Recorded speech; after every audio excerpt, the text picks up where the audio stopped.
میں نے کبھی سوچا بھی نہیں تھا کہ میرا شوہر پہلی رات ہی میرے ساتھ ایسا سلوک کرے گا جب میں دلہن بنی بیٹھی تھی۔ آج رات میری سہاگ رات تھی۔ میں بہت بے چین ہو رہی تھی کیونکہ میری عمر کافی زیادہ ہو گئی تھی اور شادی کے ارمان بھی بہت تھے۔ جب میرا شوہر کمرے میں داخل ہوا تو وہ اکیلا نہیں تھا بلکہ اس کے ساتھ ایک جوان لڑکی بھی تھی۔ اس نے آتے ہی مجھے کپڑے تبدیل کرنے کو بولا۔ جب میں نے کپڑے تبدیل کیے تو دیکھا کہ میرے شوہر نے اس لڑکی کو بیڈ پر الٹا لیٹنے کو بول رہا تھا، لیکن میں یہ دیکھ کر ڈر گئی جب میرے شوہر نے ہم دونوں کو باری باری صرف پیچھے۔ میں 25 سال کی ہوئی تو میری ممانی کو میری شادی کی فکر لگ گئی تھی۔ وہ رشتے والی بوا کو مٹھی بھر بھر کر پیسے دے کر میرے رشتے کا کہتی۔ ماموں کے سامنے ممانی بوا کو کہتی کہ ہمیں تو ہیرے جیسا داماد چاہیے جسے دیکھ کر آنکھیں ٹھنڈی ہو جائے، لیکن جیسے ہی ماموں کمرے سے نکلتے تو ممانی محبت سے بوا کے کان میں خسر خسر کرنے لگتی تھی۔ امی چائے کے برتن اٹھانے گئی تو ان کے کان میں ممانی کا کہنا ایک آدھا جملہ پڑ ہی گیا تھا۔ امی کچن میں آئی تو رو رہی تھی۔ میں نے ان کے ہاتھ سے برتن لیے اور دھونے لگی۔ میں نے امی سے رونے کی وجہ پوچھی تو وہ بولی، تیری ممانی تیرا بیاہ اچھے گھر میں ہونے نہیں دے گی، وہ تیرے لیے تو کوئی جمعدار کا رشتہ ڈھونڈ رہی ہے، جبکہ اپنی بیٹیوں کے لیے بوا سے کہہ رہی تھی کہ ایک کی شادی ڈاکٹر سے کروانی ہے تو دوسرے کی شادی انجینئر سے۔ میں نے امی کو گلے لگا کر دلاسا دیا۔ میں نے کہا، امی میں سب باتیں تو مجھے پہلے ہی معلوم تھی، آپ فکر کیوں کرتی ہیں؟ ممانی میری شادی کبھی بھی اچھے گھر میں نہیں ہونے دے گی، مگر اللہ پر مجھے پورا بھروسہ ہے، وہ میرے لیے ہر راستہ سیدھا کر دے گا۔ امی کو میری باتوں سے ہمت ملی تھی، انہوں نے آنسو پوچھ لیے تھے۔ اب وہ سبزی کاٹنے لگی تھی۔ میں نے جلدی جلدی برتن دھوئے اور امی سے سبزی تھام لی۔ میں نے امی کو آرام کرنے کا کہا، لیکن امی ہنس دی۔ وہ بولی، تو تم مجھے آرام کرنے کے لیے ایسا کہہ رہی ہو جیسے اپنی ممانی سے واقف کر رہی ہو، وہ مجھے فارغ بیٹھے کب دیکھتی ہے؟ اب مجھے گھر کی صفائی پر لگا دے گی یا کپڑے دھلوانے لگے گی۔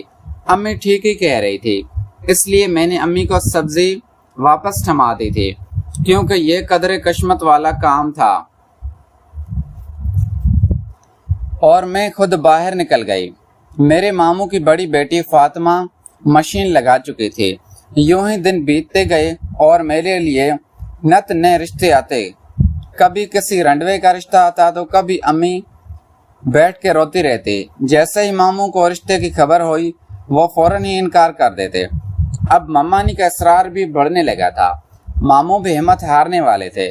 ایک دن ممانی نے مجھے حکم سنایا کہ پورے گھر کو شیشے کی طرح چمکا دو، عمدہ اقسام کے کھانے بنا ڈالو اور الماری سے نیا ڈنر سیٹ بھی نکال لینا، آج فاطمہ کو لوگ دیکھنے آئیں گے۔ میں نے ممانی کے ہر حکم پر آنکھیں بند کر کے عمل کیا تھا۔ شام 4 بجے مہمانوں کی آمد متوقع تھی۔ میں اور امی تھکن سے دور ہو گئے تھے، لیکن مہمانوں کے آنے سے پہلے ہی ہم نے ہر کام نپٹا لیا تھا۔ فاطمہ بھی بہت خوش تھی۔ فاطمہ پر کسی پری کا گمان ہوتا تھا، جبکہ میں اپنا جائز لیا تو کام والی ماسی لگ رہی تھی۔ صبح سے کام کر کے لباس بھی ممکن زدہ ہو گیا تھا اور چہرہ بھی کرز سے اٹھ چکا تھا۔ تب بھی ممانی کی آواز آئی، تیمینہ کہاں پھر رہی ہو؟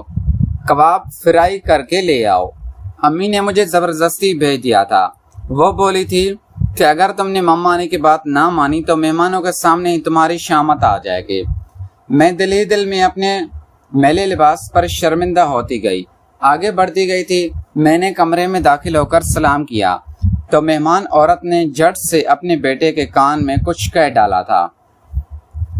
میں کباب رکھ کر پلٹنے ہی لگی تو اس عورت نے مجھے آواز دے کر روک لیا تھا، بیٹی ادھر آؤ میرے پاس۔ میں نے ممانی کی جانب دیکھا تو وہ مجھے کھا جانے والی نظروں سے گھورتی رہی تھی۔ وہ بولی، شاہانہ بہن، یہ تو کام والی بچی ہے۔ ممانی کی بات سن کر میری آنکھوں میں آنسو آ گئے تھے، مگر اس عورت نے ممانی کو نظر انداز کر کے مجھے اپنے پاس بلا لیا تھا